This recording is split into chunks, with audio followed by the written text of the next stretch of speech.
E o pessoal tem que ter em mente, assim, que leva tempo, tem que testar muito, assim, não adianta, vou escolher uma linguagem porque tá na moda, né? Não. Tem que estudar, tem que testar, praticar. Aqui na Ambev Tech a gente tem total de liberdade de poder fazer isso. É muito, muito legal mesmo a gente ter essa oportunidade aqui.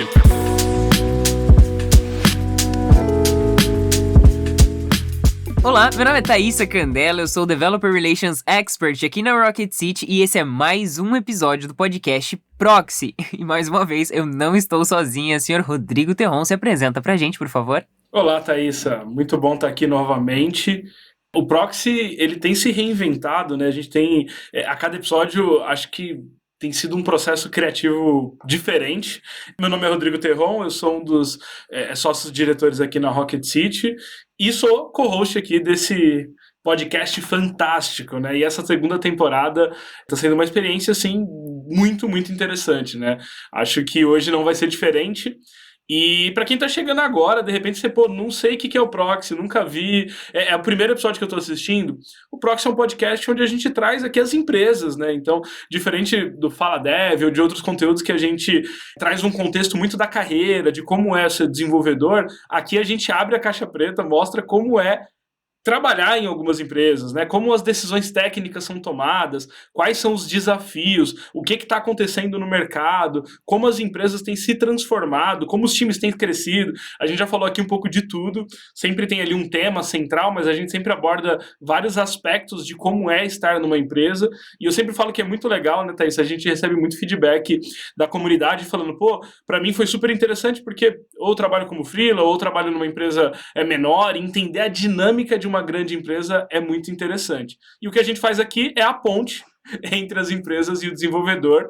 E a Thaísa pode falar quem está aqui hoje, né? Quem são os nossos convidados, qual é a empresa? Conta pra gente, tá? Exatamente, é muito além da teoria, né, Terron? É de fato entender quais são os problemas e as soluções vivenciadas no mercado. E para isso nós estamos recebendo hoje uma empresa que foi muito solicitada por vocês. Então, todas as vezes que vocês pedem alguma empresa aqui pro Proxy, a gente lê, a gente ouve e a gente vai atrás, né? Justamente para tentar trazer a empresa para compartilhar um pouquinho aqui com a gente sobre as suas vivências e seus desafios. Hoje estamos recebendo a Ambev Tech, que tem mais ou menos, assim, vocês devem imaginar o desafio só para começar com 1.500 profissionais de tecnologia, incluindo toda a área ali de tecnologia, e eles vão contar pra gente um pouquinho sobre o desafio de como foi migrar, como está sendo o movimento de migrar de um monolito COBOL para microserviços. E isso na parte de centro de distribuição e logística, a gente vai entender um pouquinho mais toda a complexidade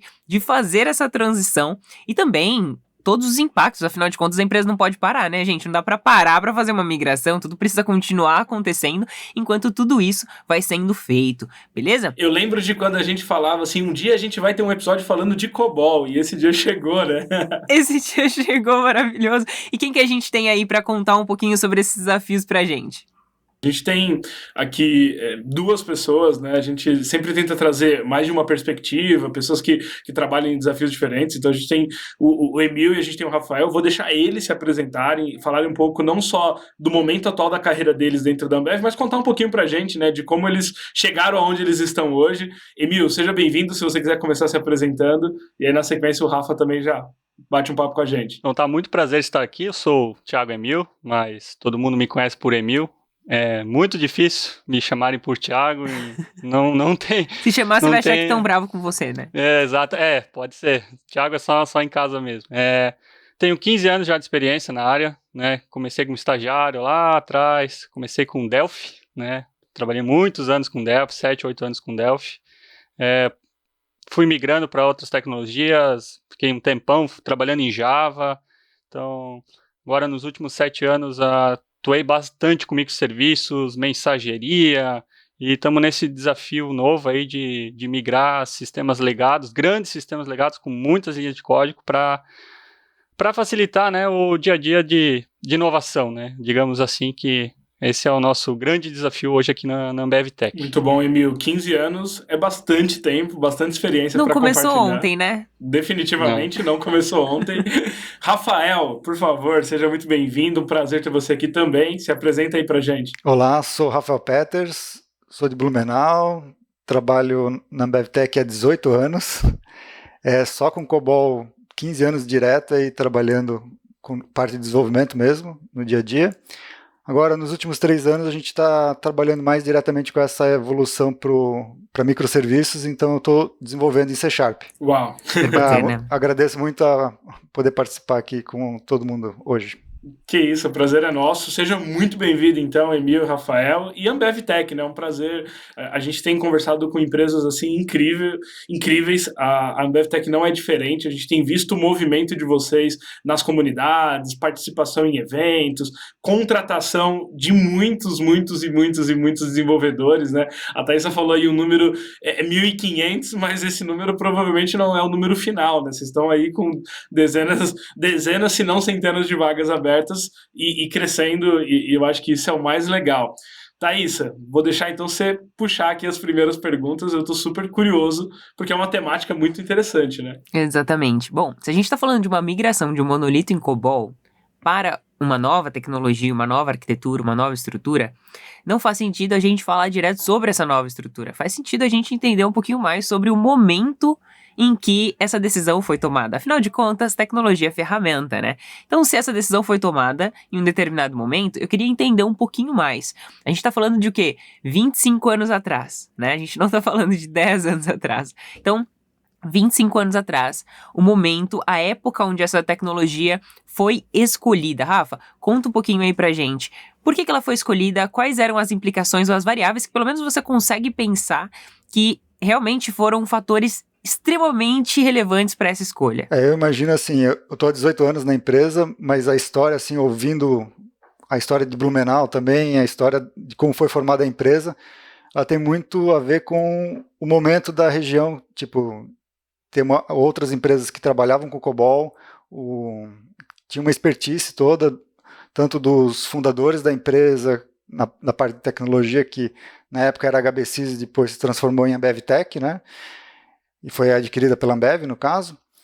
Era muito questão de conhecimento e ter a mão de obra disponível com COBOL. Então, isso levou ao desenvolvimento com isso, pelo conhecimento, por já ter domínio da ferramenta, e por isso se desenvolveu-se o sistema com o COBOL. Eu diria até pela época, né, Thaís, assim, acho que o contexto, né, de quando foi feita essa decisão, o COBOL era a linguagem para grandes aplicações e não é diferente no caso desse sistema, né, pensa que a Ambev está aí, acho que aonde tem gente morando tem Ambev, produtos Ambev no Brasil, e é o sistema que faz a distribuição logística, então imagina o tamanho disso e imagino que questão de confiança, né, que o COBOL trazia para grandes aplicações também deve ter sido um fator determinante, né? E pegando um gancho, Terron, você falou sobre centro de distribuição. Gente, o que de fato estava em COBOL e o que de fato é esse monolito, né? Onde que ele toca? Quais são os serviços ou usuários finais que tocam nessa parte que vocês estão fazendo esse trabalho de transição? Hoje o sistema COBOL, que é o RP desse centro de distribuição logísticos, né? Ele é responsável por toda planejamento de vendas, a parte de montar o que o vendedor teria disponível para efetuar de venda, parte de captação dos pedidos, parte de faturamento, a parte de logística também, ele é responsável por toda essa parte ali. Então, ele é o core da companhia quando a gente fala de centro de distribuição logístico, né? Ele está no Brasil todo, então, quando a gente fala em Manaus, tem um centro de distribuição logístico, tá lá, a gente vai pegar, aqui em Blumenau também tem, vai pegar interiorzão, também tem centro de distribuição logístico. Então todos esses centros utilizam o sistema legado aqui em COBOL, é o coração da Ambev, né? Exatamente, é o coração. Ali nos bastidores, você por acaso falou um número assim de linhas de código. Eu queria resgatar aqui e ficar registrado, né? Dá esse número para a galera entender um pouco a dimensão desse sistema. Hoje o sistema legado tem 12 milhões de linhas de código, ele é dividido mais ou menos em 50 módulos, né? Tem 15 mil usuários, ele é mais voltado realmente para quem trabalha na Ambev, então grande parte dos funcionários da Ambev tem algum acesso a algum momento que utiliza esse sistema em COBOL, né? E grande volume de transações de nota, de fiscal e de pedidos é passado pelo sistema legado. Uau! Super legal. Eu tô processando os 12 milhões de linhas de código aqui ainda. Muito legal, muito legal. E aí eu acho que é legal vocês comentaram aqui também com a gente nos bastidores, que existe uma diferença, né? Muita gente que está assistindo a gente ouviu falar do COBOL, né? Nunca viu uma linha de código de fato e tudo mais. E vocês falaram que tem 2 tipos, né?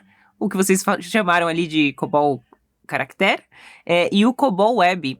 Vocês podem comentar um pouquinho sobre essas diferenças? COBOL Character, na época que foi desenvolvido, inclusive era dessa forma, ele tinha um terminal, então existia a instalação de um servidor, no caso, no centro de distribuição logística. Então, cada centro de distribuição logística tinha o seu próprio servidor e tinha os terminais que acessavam aquela telinha preta ali com os caracteres, por isso que a gente chama de tela caractere,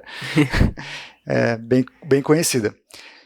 Aí, por conta do crescimento da Ambev, né, no início dos anos 2000, né, que surgiu a Ambev e teve a consolidação, a gente viu que era mais interessante a gente centralizar isso, né, num data center, até por ter mais segurança, ter mais responsabilidade e tudo mais sobre os dados.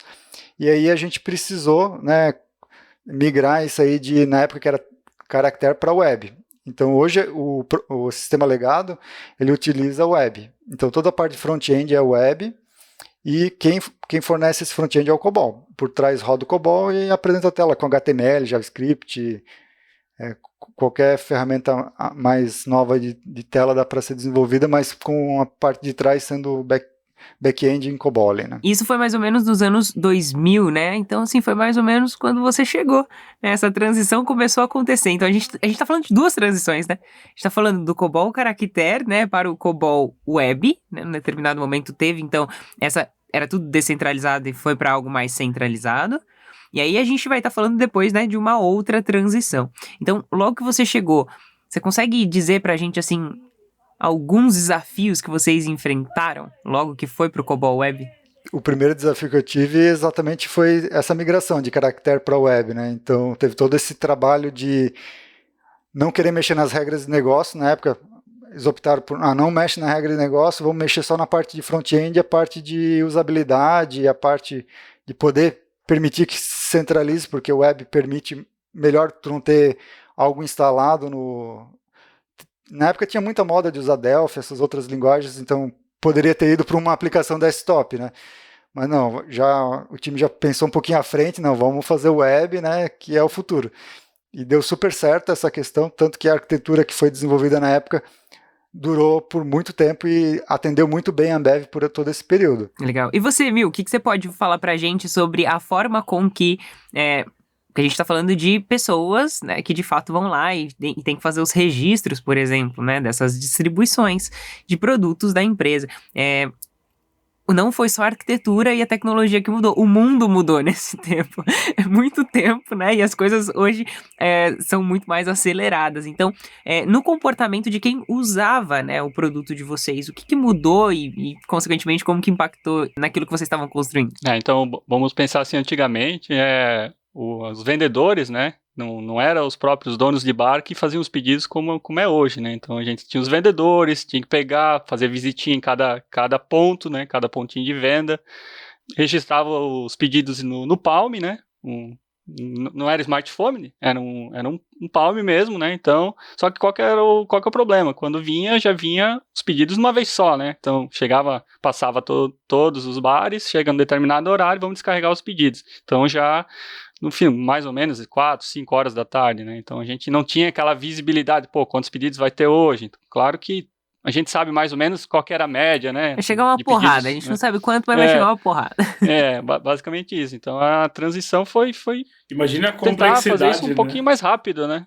Exatamente. Então a gente chama aqui arquivo P, né, Peters? Então é um arquivo TXT que tem que ficar destrinchando por posição, pedido, item, né? Então bem complicado, né? Mas que funciona muito bem, né? Funciona muito bem. Até pouco tempo atrás nós estávamos com essa tecnologia feita em COBOL, né? Legal. Então o mundo mudou, a forma com que as pessoas trabalham em relação aos produtos da Ambev mudaram e também, né, a gente teve uma mudança de tecnologia. Então eu queria muito entender qual foi o momento. Falamos de COBOL Character para COBOL Web. Agora estamos falando do COBOL Web para novas tecnologias, né? De um monolito para microserviço. E uma das coisas que a gente mais ouve quando fala sobre monolito para microserviço é principalmente paralelização de times, né? Conseguir escalar os times. Então eu queria ouvir um pouquinho de vocês qual foi o momento onde foi pensado, não dá mais, assim, a gente precisa fazer alguma... ou muda, né, para que a gente continue evoluindo e tudo mais. Qual foi esse momento? Vocês conseguem comentar um pouquinho pra gente? Eu imagino que o momento foi uns 4 anos atrás, quando a Ambev começou a perceber que ela precisava fazer muitas mudanças e o RP estava sendo um peso, né? Tipo, as modificações não conseguiam mais acompanhar a necessidade do negócio. A gente sabe que também é complicado encontrar mão de obra em COBOL, a gente percebe isso, os novos desenvolvedores estão preferindo, né, utilizar novas tecnologias, novas ferramentas, tem toda essa questão da mudança de metodologia de cultura para ágil, né? O sistema já não conseguia mais comportar todas essas mudanças, essas transformações e entregar numa velocidade ok, fazer um deploy frequency alto, né? Tipo, conseguir distribuir o tempo todo. Sempre que eu precisava distribuir, eu precisava de uma janela, sei lá, de 2 semanas, às vezes até mais. Os testes... 2 semanas para o deploy, Rafael? Desculpa te cortar. Exatamente. Tipo, em alguns momentos, até a solicitação até chegar lá para conseguir colocar em produção, às vezes demorava mais tempo ainda, demorava 3 semanas. Caraca, então, e hoje, quantas PRs por dia? São algumas, né? Tipo, só aqui do time do Hércules, se for somar todos, acho que passa tranquilo de 15 PRs por dia, é fácil, assim, alguns dias. E isso é o que eu acho muito legal da tecnologia, né? Pensa que poucos anos atrás você levava semanas para planejar um deploy e olha como a tecnologia avança e muda, né? E isso é bem legal, assim. Aí acontecia de gente fazer o deploy, dar algum problema, aí freezing, ninguém mais faz deploy, vamos descobrir o que aconteceu, aí parava tudo, aí tinha que resolver, até descobrir qual foi o time que causou o problema, porque é um monolito, né? Então, vamos supor que eu tenha 100 desenvolvedores, tem 100 desenvolvedores mexendo no mesmo código, então é um problema bem sério, né? No mesmo código de 12 milhões de linhas, né? Exato, e não é fácil de achar, né? A gente chama até de programas, né? Eu quero extrair um dado. Criamos um programa no COBOL, né? Então não é como vou fazer um selectzinho na base. Não é assim que funciona no COBOL, né? Tudo em arquivo, né? Arquivo indexado. Então, para eu extrair uma informação, sou obrigado a desenvolver um programa para isso. Vocês já usavam ferramenta de versionamento? É bem interessante, assim, a gente, na época que desenvolveu o sistema legado ali, a gente desenvolveu a nossa própria ferramenta de versionamento, porque não tinha ferramentas na época boas, disponíveis ou com preço acessível, né? Foi até antes do Subversion e tudo mais, e essa ferramenta foi crescendo internamente, ganhando novas funcionalidades, inclusive ela fazia alguma parte de código automático também, então ela foi evoluindo, e ela está até hoje sendo utilizada. Então ela ainda é uma ferramenta de versionamento ali, junto com o Git agora, que o pessoal está colocando os códigos lá, replicados lá, mas é a ferramenta ainda de uma ferramenta própria para gestão do código-fonte. Mas faz versionamento igual, só que realmente não acompanha as evoluções das tecnologias, né? Muito legal, muito legal. Você falou sobre COBOL Web, né? Então a gente está falando de algo que de fato é disponibilizado para as pessoas em browsers, principalmente, né? Então conta um pouquinho aí pra gente sobre os impasses. O Emil pode contar um pouquinho dos impasses do COBOL Web que vocês enfrentaram, que também imagino que ajudaram a tomar essa decisão de vamos deixar essa tecnologia, pelo menos, né, para essa parte. Então como comentaste, COBOL Web, né? Então na época optamos por usar o IE, né? Então era o que tinha de melhor. Então foi feito o desenvolvimento para as telas no IE. Hoje rodam, na verdade roda no IE, né? Só que como é emulado dentro de Chrome ou Firefox, enfim, né? E esse é um dos empecilhos que a gente tem hoje na evolução, né? Então a gente não consegue criar telas bonitas, com mais usabilidade, por realmente rodar num browser específico, né? Esse também é um dos grandes problemas que a gente tem no sistema legado. Quais eram as no outras nosso opções monolito. na época que a decisão do IE foi tomada?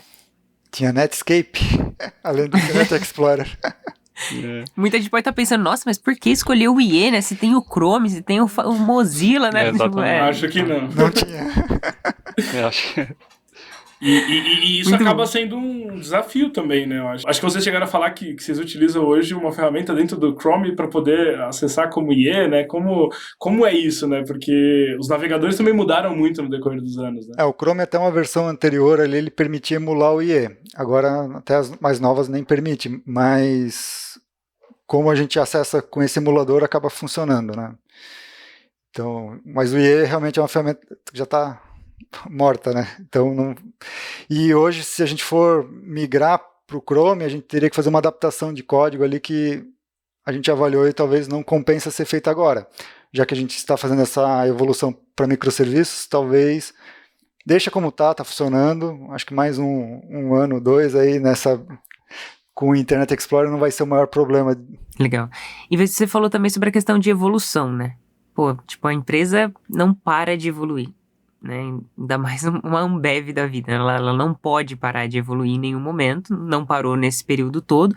E aí eu queria entender, gente, vocês estão fazendo a migração de um monolito para microserviço do coração da Ambev. Como que foi isso? Vocês criaram times separados para isso ou todo mundo parou, vamos fazer uma task force agora e vamos fazer uma migração direta ou não, vamos pegar só um módulozinho, vamos pegar só uma funcionalidade? Como foi a escolha estratégica, né, para fazer essa transição? Assim, a vontade era de realmente parar tudo e reconstruir, né?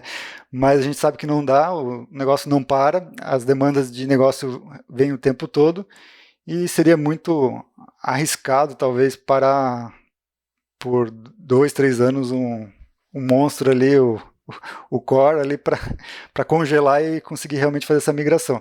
Então a estratégia realmente foi começar aos poucos, né? A gente organizou por processos, né? O RP ali é organizado por processos. A gente pegou um processo específico e a gente viu que aquele processo era menos alterado. Então a gente, vamos começar por lá para provar que é viável realmente trabalhar com microserviços.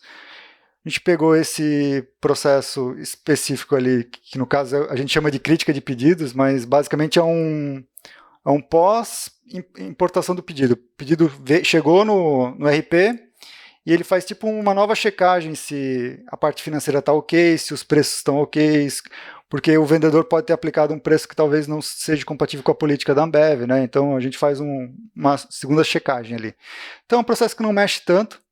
Inclusive a gente tende a evoluir para sempre fazer essa verificação online, né? Mas por N motivos ainda tem processos que são offline, então a gente faz uma segunda verificação ali no momento que o pedido cai dentro do RP. Então esse processo não era muito alterado, a gente começou por lá e é um grande volume, porque todos os pedidos do centro de distribuição dos logísticos passam por lá. Então esse volume todo ali de pedidos que a Ambev recebe tinham que funcionar, né? Tipo, a gente não poderia ser uma catraca, tipo, entrar lá e parar de funcionar. Então a gente fez várias estratégias aí para minimizar impacto e até comprovar que está tudo ok. Então, é uma das estratégias que a gente começou, né? Primeiro vamos ver quais são as melhores stacks, né? Para utilizar naquele momento, né? Então, usamos alguns brokers, né? Finalizamos com o RabbitMQ, né? Então, estamos trabalhando com ele agora. Testamos outros. Emil, uma coisa bem... Um passo atrás, como foi esse processo, né, de decisão, assim, acho que isso seria bem legal você contar um pouco, né, como que foi, como definir o que testar, quando testar. A gente fez bastante POCs, né, então acho que dos grandes acertos, assim, vamos fazer o as is, né, exatamente igual, né, então é que nem o Peters falou antes, temos grandes volumes, então vamos pegar aquele pedacinho e vamos testar primeiro o passo. Quanto a gente aguenta de volume? Esse foi um dos testes iniciais, né? Segundo teste, quanto a gente consegue responder pro legado, porque a gente também tem que devolver, né? Tem que continuar o processo lá. A gente só tirou uma casquinha de lá, né? Então a gente foi fatiando vários testes, né? Então com isso a gente foi descobrindo qual é a melhor linguagem de programação para aquele passo, né? utilizamos Go, Python, C Sharp, Java, né? Então a gente foi calibrando, essa aqui, o C Sharp é melhor para negócio, a gente chama API Go, né? O Golang é muito bom para repasse de informação, publicar em brokers de mensageria. Então a gente foi testando vários tipos de linguagem para determinadas situações, né? Então foi um acerto no início, daí já temos bastante agora documentação, para determinado cenário utiliza essa stack que funciona muito bem, porque já está comprovada, né, com grandes volumes, muitas requisições, né, e complementando, como é que a gente comparava, né, então fazia a parte de crítica no legado, né, fazia depois toda essa lógica aqui no microserviço, e depois a gente fazia uma comparação, um merge, né, o legado deu A, então tem que dar A também aqui, né, então isso foi um grande aprendizado que a gente comparou, e quando a gente estava mais ou menos confiante, não, estamos com bastante assertividade, vamos desligar a chavinha do legado e só tocar o baile aqui só com a nova tecnologia que tá bem coerente. Até é bem legal falar que a nova tecnologia, com o novo microserviço, a gente acabava descobrindo problemas no legado. Né? Então, era bem interessante isso. Eu chamo o coboleiro ao coboleiro. Por que deu essa inconsistência de dado aqui? Né? Deveria ter dado C, mas deu B ali. Realmente, o microserviço está certo. Vocês fizeram com a lógica de negócio certo. O legado está errado. Vamos, como ainda estava em transição o legado, tem que corrigir o problema também ainda no sistema antigo. Né? Então, isso foi bem legal, que a gente achou bastante assertividade nesse momento da descoberta de quais tecnologias usar. Né? Eu gostei do nome, né? Coboleiro, né? Um nome super, super descolado, né, Thaís?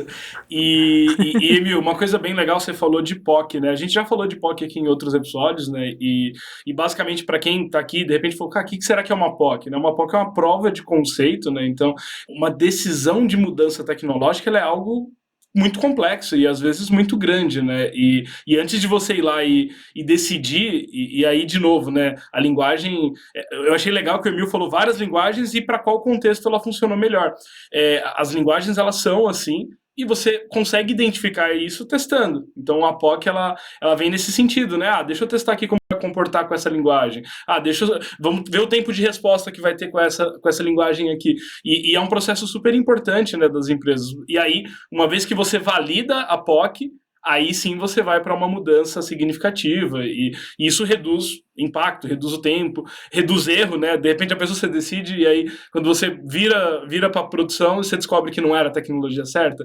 Então, POC é uma boa prática de mercado, assim, super importante, principalmente para esse movimento transitório de linguagem, né? Exatamente, e o pessoal tem que ter em mente, assim, que leva tempo. Não, né? Tem que testar muito, assim, não adianta, vou escolher uma linguagem porque tá na moda, né? Não, tem que estudar, tem que testar, praticar, e isso aqui na Ambev Tech a gente tem total de liberdade de poder fazer isso, tá? É muito, muito legal mesmo a gente ter essa oportunidade aqui. Legal. Peter, comenta um pouquinho com a gente sobre a sua visão em relação a esse momento das escolhas das tecnologias. A gente queria ser inicialmente agnóstico a tecnologias específicas, tipo, a gente não queria, vamos fazer C Sharp, vamos usar toda a stack da Microsoft, ou vamos usar toda a stack da AWS, a gente nunca queria ser dessa forma, a gente queria ser mais agnóstico até para comprovar se realmente que a gente tinha um pouco de dúvida, né, se realmente microserviço seria realmente a solução. Para isso a gente fez várias provas de conceito, né, e utilizou as linguagens que o Emil já comentou ali, né? A gente fez Java, a gente fez Go, fez Python, fez C Sharp.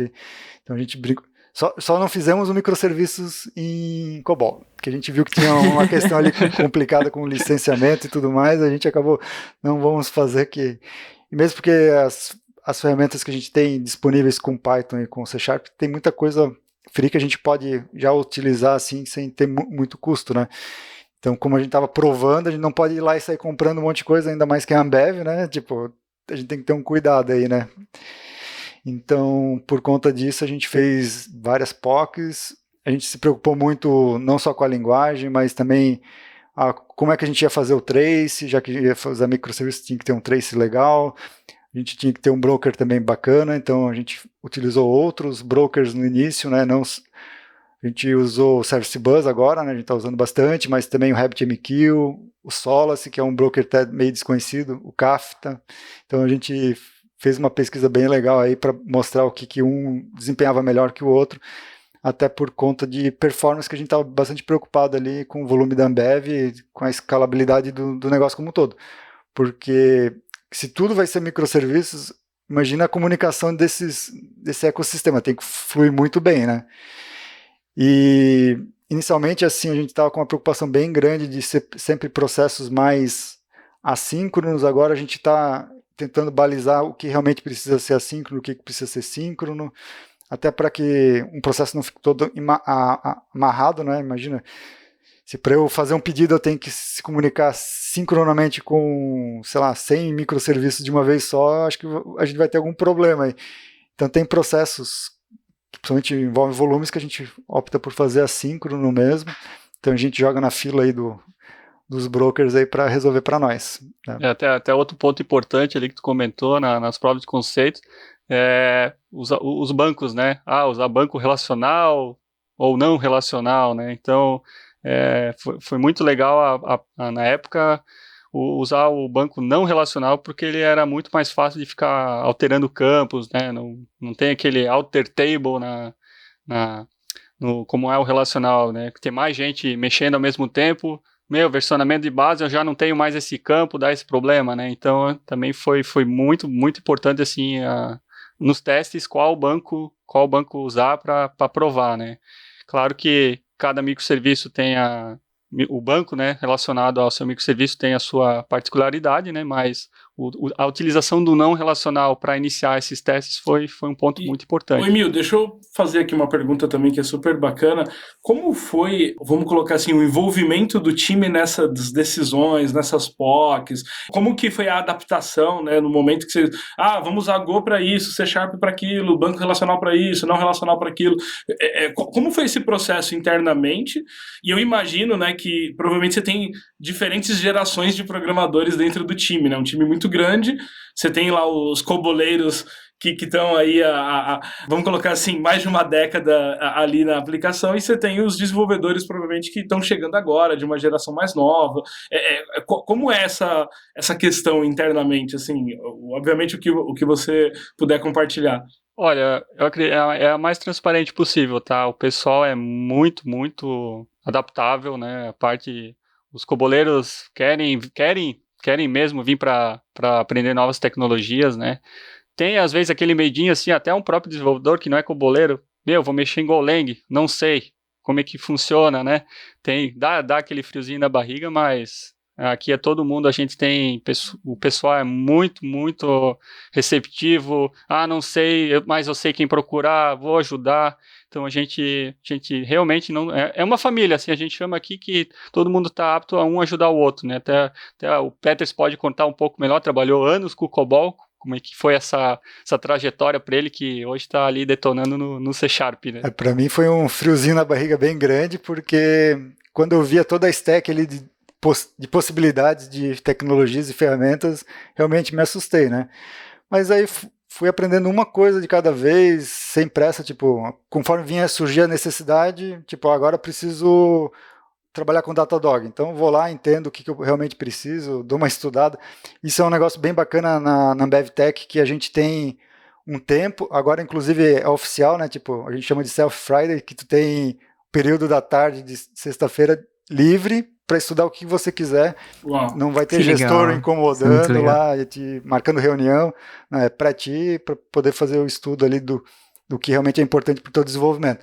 Mas além disso, a gente faz, pelo menos vários times fazem assim também, é a questão de compartilhamento semanal, tipo, uma vez por semana a gente se reúne e apresenta algum assunto que seja interessante de ser compartilhado, ou uma ferramenta, uma tecnologia, ou uma mudança de processo. Então a gente tem essa constante assim de compartilhamento, né? Pô, muito legal. E essa iniciativa que você falou de ter uma tarde ali, né, para estudar, é algo que é uma excelente prática, né? Principalmente, eu fico imaginando assim, o Rafael, muitos anos ali, né, trabalhando com o COBOL e enfim, é uma tecnologia que hoje já está num momento diferente, mas ele também se adaptando, melhorando, escalando, né, a solução, porque eu imagino que 20 anos atrás também a complexidade da operação, né, do tamanho da Ambev também era um pouco mais tranquilo de se levar, né?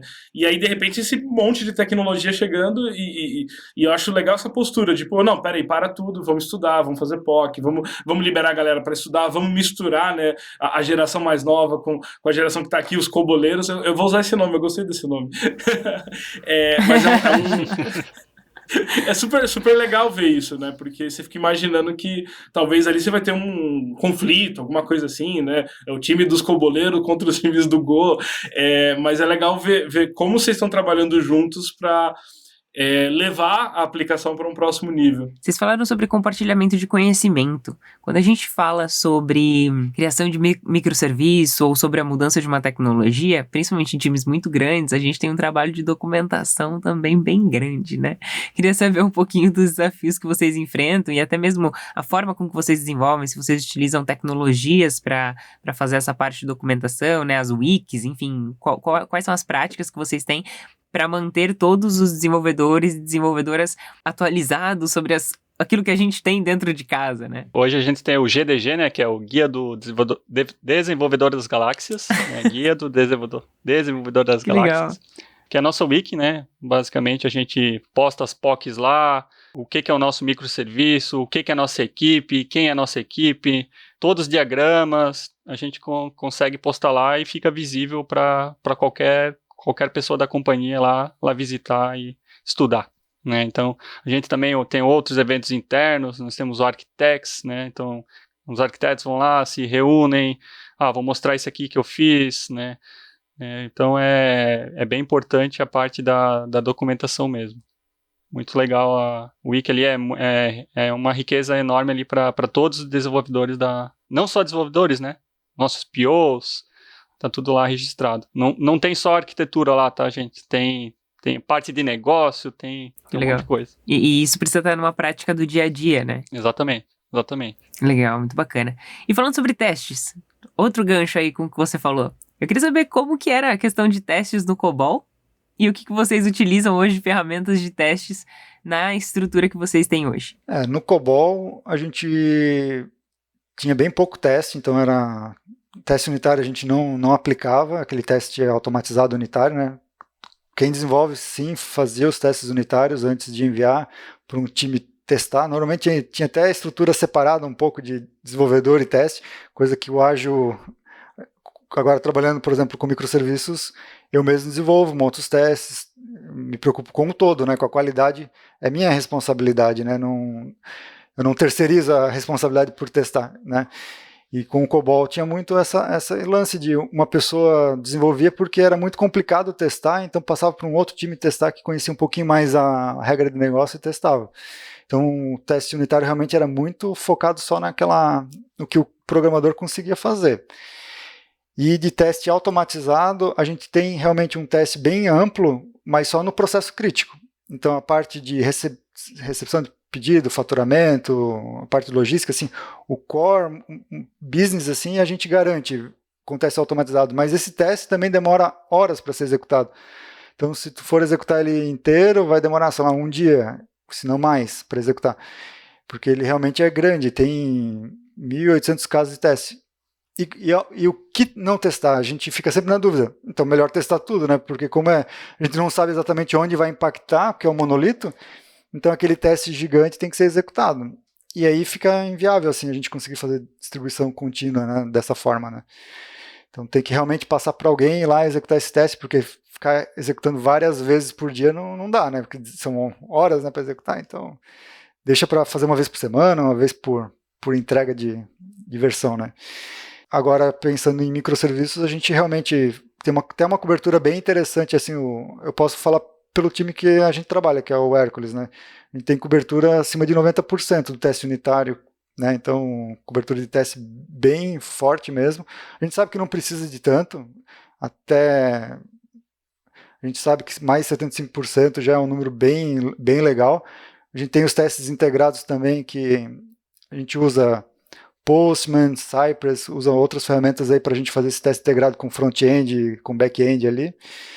Então, essas ferramentas a gente está usando assim no dia a dia para fazer os testes integrados. A gente tem ainda no processo de qualidade, a gente pode falar que tem o Code Review.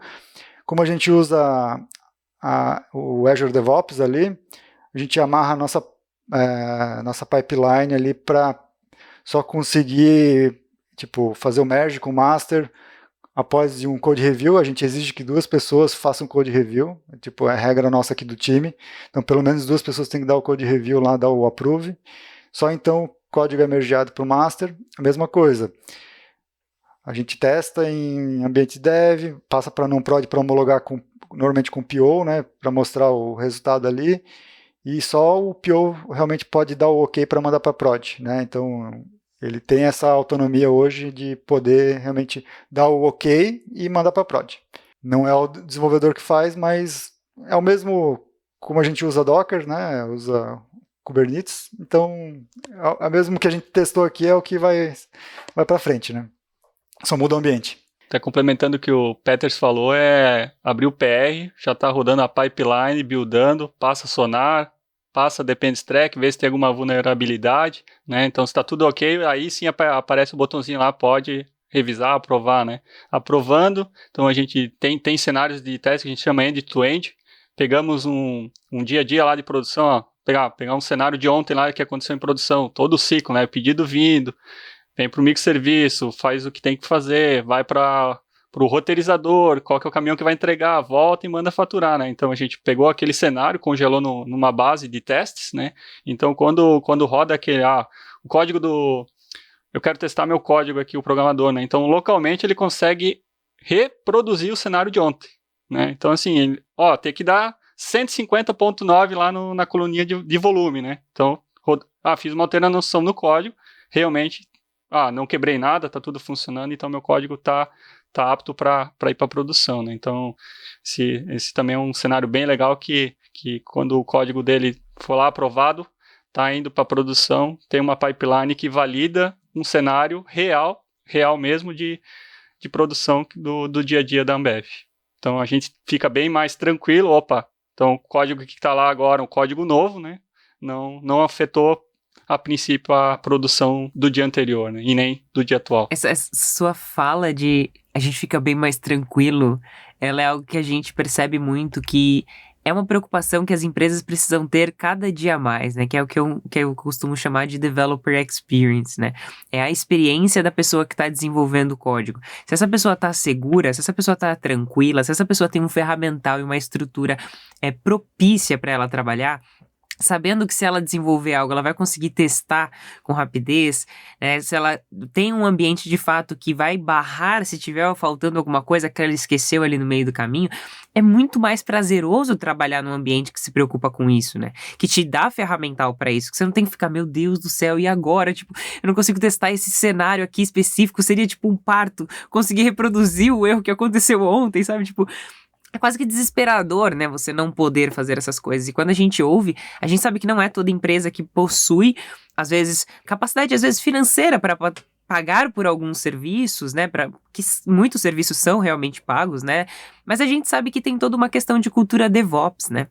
Tem uma questão da mentalidade, do quanto eu vou automatizar, né, todas essas, como você falou, né, do pipeline, do deploy, de passar no SonarQube, por exemplo, enfim. Então, é uma mentalidade que muitas das vezes vai muito além do dinheiro gasto, né, porque dá para fazer, às vezes, com pouco ferramental, né, mas muito mais com a mentalidade que eu tenho em relação a como eu vou dar uma boa experiência para os devs desenvolverem de forma mais segura e que o meu negócio vai se beneficiar dessa experiência boa, né, que a gente está entregando ali. Você falou sobre Azure DevOps, então não sei se vocês usam Azure de fato como nuvem, né, queria ouvir um pouquinho sobre isso, e sobre monitoramento. O que vocês utilizam? Você falou de Datadog, mas que outras ferramentas vocês utilizam para monitoramento também? Parte de monitoramento, a gente está usando o Datadog, né, que é uma ferramenta sensacional, consegue ver log de tudo, trace distribuído, tempos, isso ajuda muito, né, a gente consegue fazer grandes dashboards, alertas,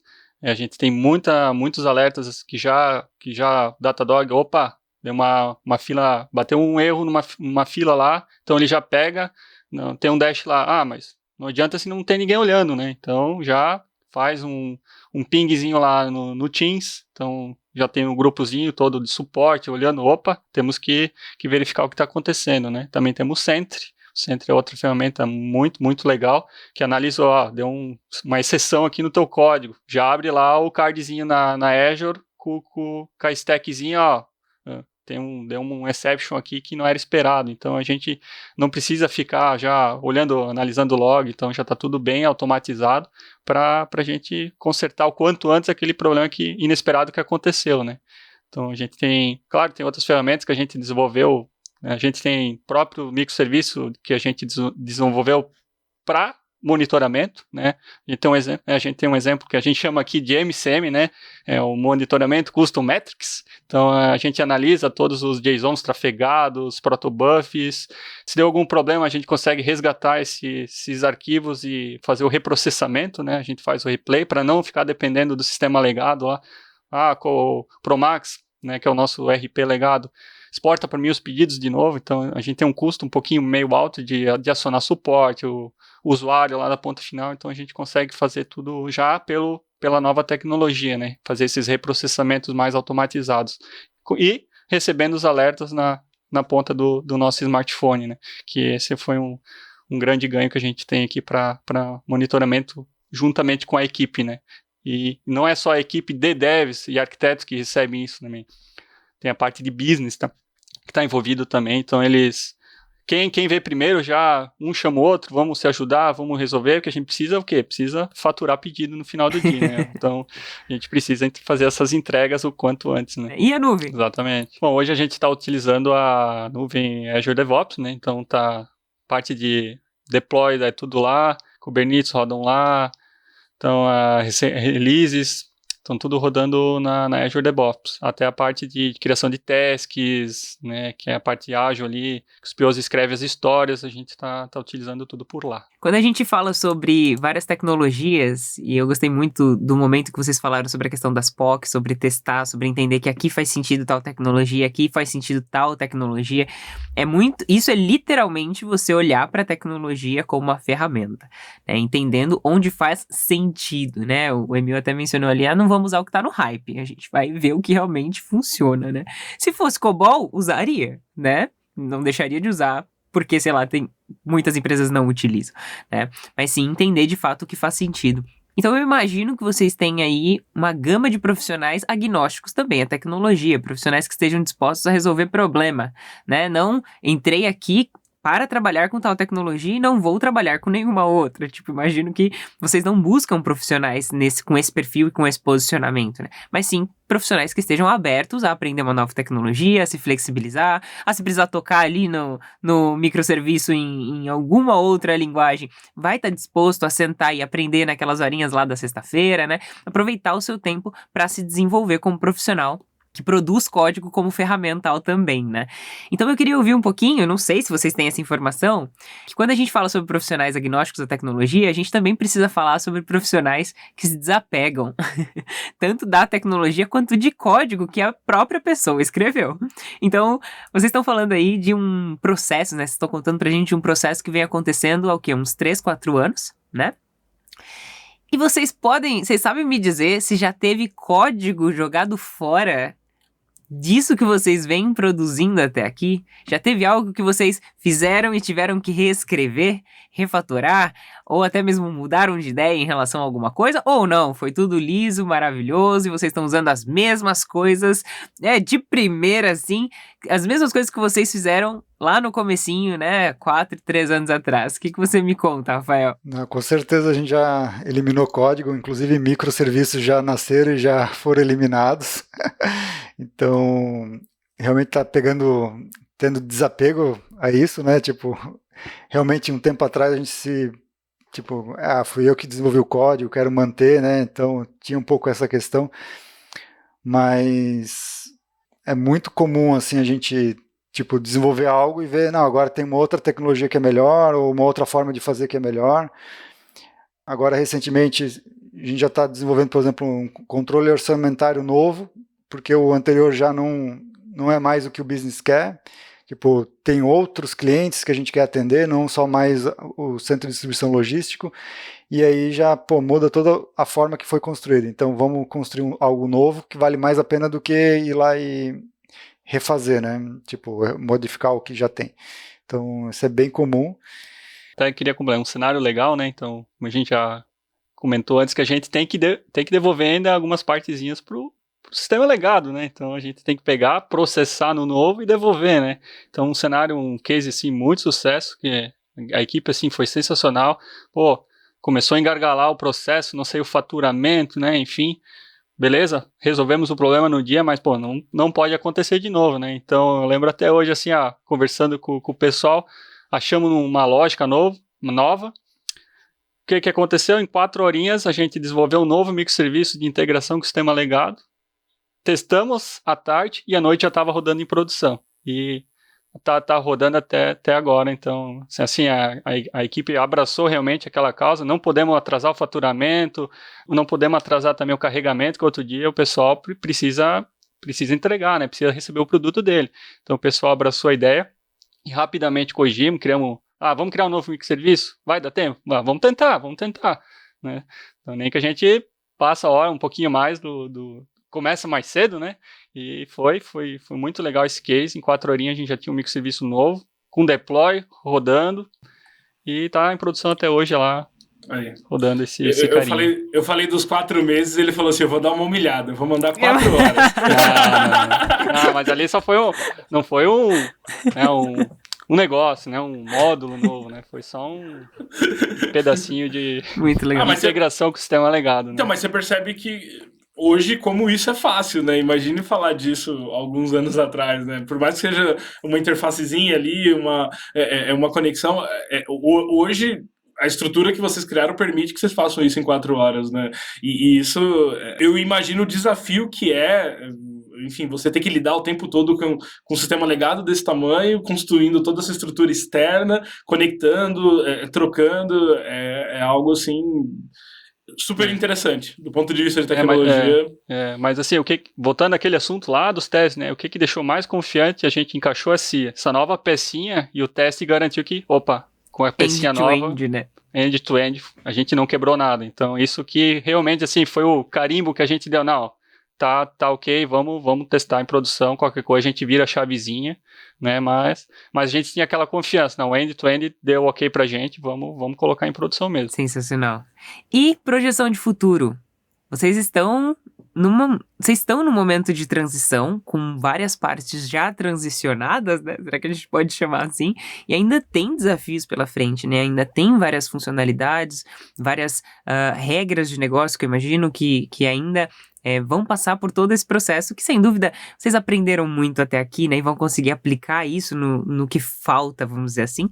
Mas o que vocês veem de projeção para o futuro, né? Tanto de evolução daquilo que vocês já têm, quanto da cobertura daquilo que ainda não foi feito como migração. Assim, a gente tem um plano bem ousado para esse ano, né? Tipo, o ano passado a gente deve ter feito 3% do decomissionamento do legado. Esse ano a gente já quer entregar 20%, é um negócio bem ousado. Então, com coisas novas. Com coisas novas, diferente, né? Do que a gente já vinha fazendo é realmente não fazer como era no legado, fazer realmente já atendendo novos negócios, né? E novas necessidades do business e tudo mais. Então é fortalecer cada vez mais os times aí com essas tecnologias, tá realmente compartilhando na Ambev toda para todo mundo trabalhar com o que tem disponível de ferramenta, né? Para a gente poder avançar essa questão e conseguir realmente chegar no final com, não sei se 100% do legado decomissionado, mas realmente o que tem essa necessidade de alteração o tempo todo, que o business realmente exige, já está no novo modelo, com microserviços e tudo mais, para a gente poder acompanhar as mudanças que estão ocorrendo o tempo todo, né? Para as empresas que estão nos assistindo, né? Para os profissionais de recursos humanos, para os profissionais que trabalham em cargo de liderança e gestão, é tudo sobre pertencimento e engajamento, né? As pessoas precisam de fato se sentir pertencentes à estratégia, né? E a tudo aquilo que está sendo construído. Pessoal, antes de encerrar, eu quero passar a palavra para vocês. Quero muito agradecer, assim, eu passaria assim muito tempo mais aqui ouvindo vocês e não só o que vocês estão construindo aí nesse projeto em específico, mas toda a trajetória de vocês, né? Vocês não começaram a programar hoje, passaram por diversas tecnologias, diversos desafios, então já fica o convite aqui para vocês voltarem numa próxima oportunidade, compartilhar um pouquinho mais, assim, de tanto conhecimento e tanta vivência. Eu quero muito agradecer tudo que vocês compartilharam aqui com a gente, foi uma aula. E, Rafael, suas últimas palavras, pode deixar uma dica, uma mensagem, falar que tem vaga também, esse é o momento. Passou bem rápido aí o nosso bate-papo, né? Quero agradecer muito a oportunidade de estar conversando aí com vocês, foi bacana. E tem muita vaga aqui aberta, a gente está realmente precisando de muita ajuda aí para realmente virar essa chave, né? Realmente deixar o legado para trás e realmente fazer o que a Ambev tudo precisa aí para modernizar, fazer essa evolução toda aí que a gente está precisando. Exatamente, vaga aqui é o que não falta, né? Para qualquer tipo de gênero, a gente está contratando, não tem problema nenhum, pode vir que o time abraça.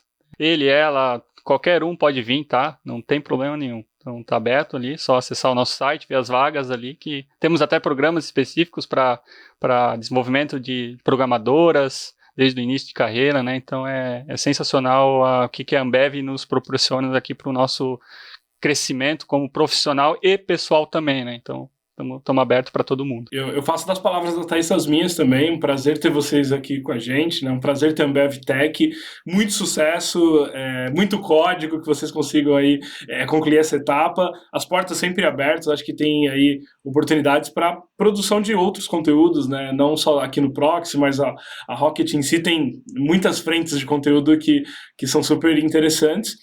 E, galera, sigam eles nas redes sociais, né? Então procura ali o Emil no LinkedIn, procura o Rafael no LinkedIn, segue a conta, né, da Ambev Tech, então procura ali, dá uma olhadinha, quem será que é o Tech Recruiter da Ambev Tech? Adiciona também, eu sempre falo, né, assim, faz aquela provocação, né, vai ali, manda um feedback, eu acho que é aquilo, né, quem vai atrás, não tem como, acaba tendo um diferencial, chama atenção, se conecta, e às vezes não é nem pela vaga, né, às vezes é pela conexão, pelo network. Uma hora você vai pensar numa coisa e fala, cara, putz, eu acho que eu vi o Emil falando isso no Proxy. E aí você tem acesso à pessoa. Então, assim, conexões são importantes, né, Thaís? Exatamente. Estamos abertos para... tem um problema assim... Vamos lá, a gente não tem problema assim, vamos ajudar, né? Então, conhecimento tem que ser compartilhado, né? Isso é uma coisa que eu falo na equipe, a gente tem que compartilhar conhecimento sempre. Não precisa, não fica para dentro, né? Porque é isso que exatamente você falou, é o network, né? Uma hora tu pode precisar de outra pessoa. Quantas vezes de outras empresas que eu trabalhei, eu acho que aquela pessoa já desenvolveu algo do tipo, vou trocar uma ideia. Então, é muito gratificante a gente ter acesso a esse network Maravilhoso. de conhecimento, né? E por falar em compartilhamento, você que está nos assistindo, não deixa de compartilhar esse episódio aqui com seus amigos e suas amigas. Não deixa de curtir esse vídeo aqui pra gente saber se você gostou, né, de tudo que foi falado aqui, de tudo que foi compartilhado. Também comenta aqui, pessoal, quais são as outras empresas que vocês querem que a gente traga aqui, dá o seu feedback nas redes sociais, no Discord pro nosso time de comunidade, entre em contato com a gente também. Mas é isso, pessoal. Mais algum ponto, Terron? Não, eu estou muito feliz, encerramos mais um episódio. Comentem não só as empresas, mas comentem os temas também, né? Pô, seria muito legal um proxy com uma empresa que usa essa tecnologia. Cobol já foi. Seria muito legal um proxy falando sobre isso, porque a gente consegue buscar esse tipo de desafio dentro das empresas e trazer aqui para vocês. Então esse comentário ajuda. Acompanhem, né, eu, a Thaísa nas redes sociais, o Emil, o Rafa e principalmente a Rocket City, né? Interaja, comente com a gente, deem feedback. Isso é super importante. E a gente se vê no próximo Podcast Proxy. Um abraço. É isso aí. Até mais.